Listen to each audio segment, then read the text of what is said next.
For school, we had to walk really long distances. And you can imagine you had first grade, probably 7 years. You go through a forest, back through the river, little river, and you go to school. No kid should ever be able to go through such a situation that we underwent.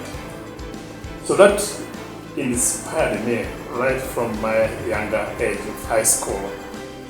Slowly, those ideas began to take form.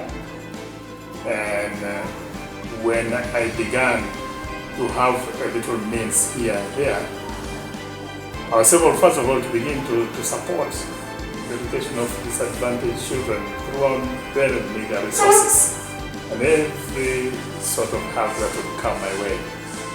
None of this was sustainable. None of this was something that you could rely on. It was almost like, as we say, some people say by chance, but for me I say by God's grace that this was possible. But as the number of kids began to increase, the responsibility began to grow, and to strain whatever little that we could get. So that's when that idea began to maturate into something that maybe we'll need to begin with our own little school, where we can then have our kids in one place and be able to inspire them, model them in ways that are really unique. Everyone out there is involved in the education. It's just something different that we really wanted to bring into the education sector.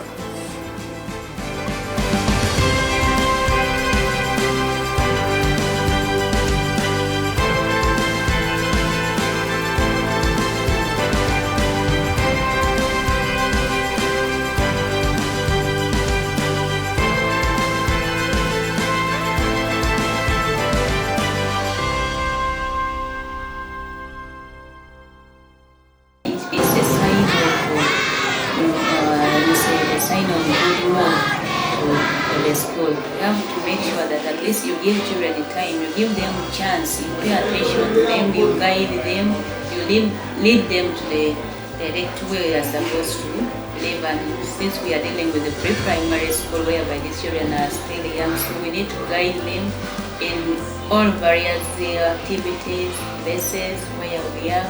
And I believe that the more we continue moving, the more we are seeing that we are producing good quality of children in the school.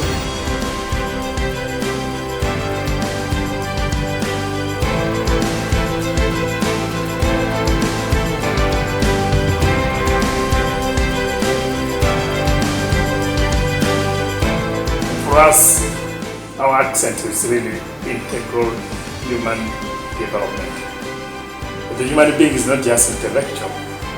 Many schools take pride in having higher grades, 100% pass rate, and they emphasize so much on academics to the disadvantage of other aspects of child's life. And that warps children's perception of reality. And so our accent is that it's integral human development, not just intellectual. I like the environment, and in fact it's loving. It's nice to be in this school, and teaching in this school is very nice. The children, they are good, they are nice, they are disciplined, and they are so respectful. They have good manners. Some of these children have gone through trauma. I could call it child depression.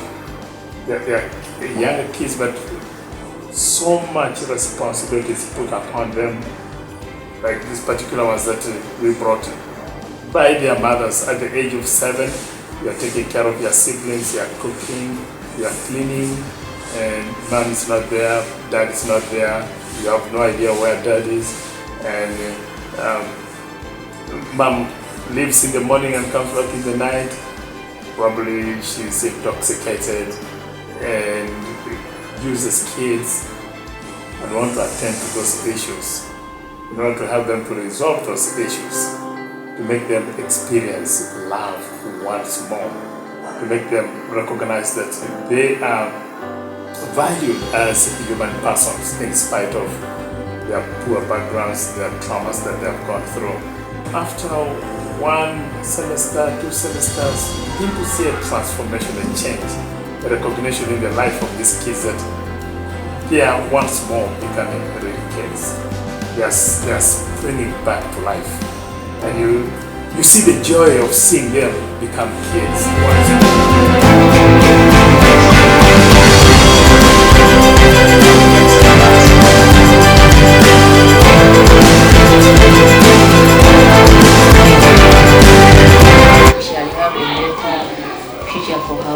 because the way they are handling children is really good. It's a sign of a sign of good move for the school.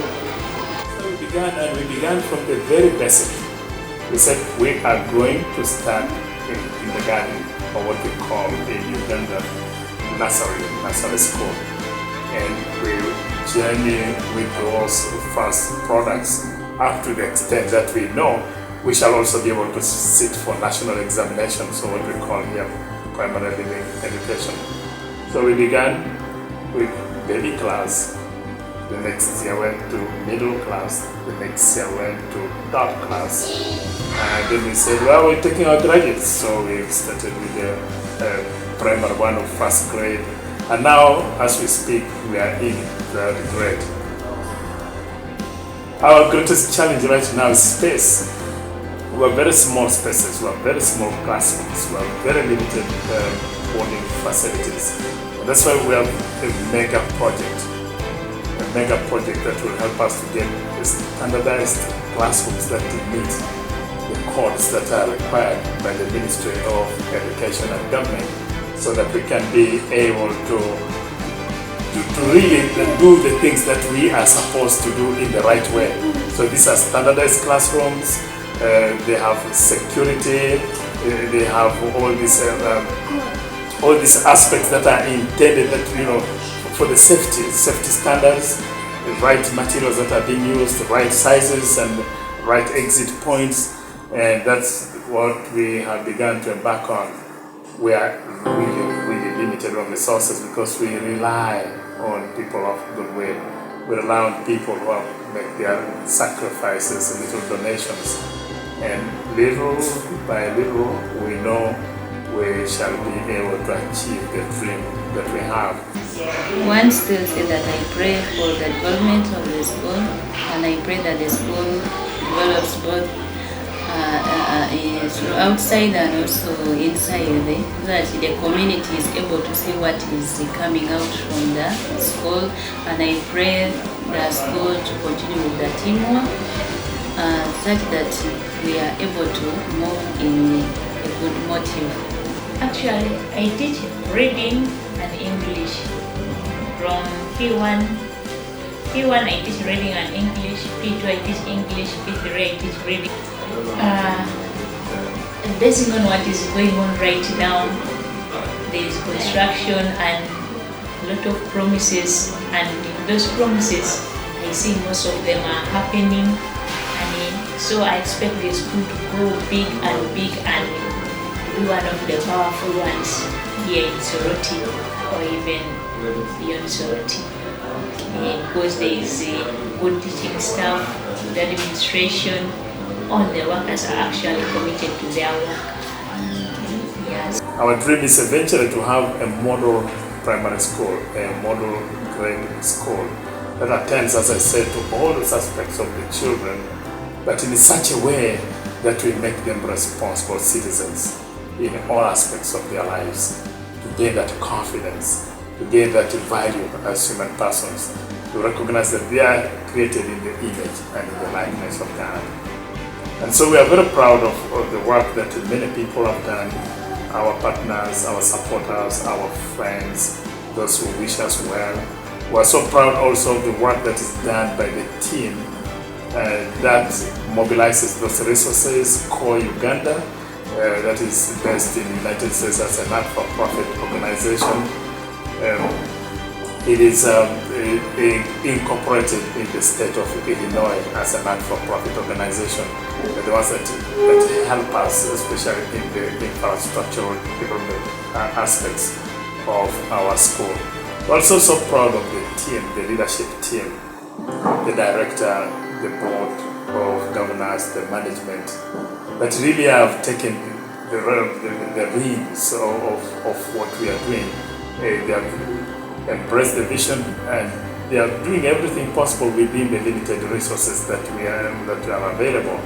We're also so proud of the staff, the teaching and teaching staff, the faculty that are on the ground in order to implement this vision, this dreams that we have. And we can only rely on your support, on your prayers, on your well wishes, and everything in order to make the Samaritan School a place of integral human development for disadvantaged children.